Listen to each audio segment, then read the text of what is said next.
For today's video day, nag-prepare na dag mga lamas si Ate IC para maghimo siya chili garlic. Pag guman, ibutang na dayon ang garlic sa grinder. Dayon pag human gimekos-mekos na ang ating garlic. Then, pag guman, ibutang na din nato atong garlic sa pinakagwapang sudlanan. Sunod ang chili na sad ang ibutang sa grinder. Dayon gimekos-mekos na ang chili. Pak ganan. Dayon, isulod na ang chili sa sudlanan.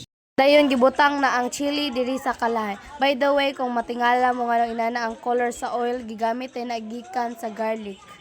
Guman, imekos-mekos na nato. Dayon ibutang na nato ang garlic diri sa kalaha. Dayon imekos-mekos sa sad nato. Dayon magbutang na dayta diri pati sa kalaha. Og nor cube sa diay. Dayon sunod magbutang dayta vinegar. Ug ang sunod kay ginisa mix. Yun guys, naluto na dayon ang atong chili garlic. By the way guys, wala din napakita ang ubang mga ingredients kay Agi wala na videohan. I'ma beat it like a drum.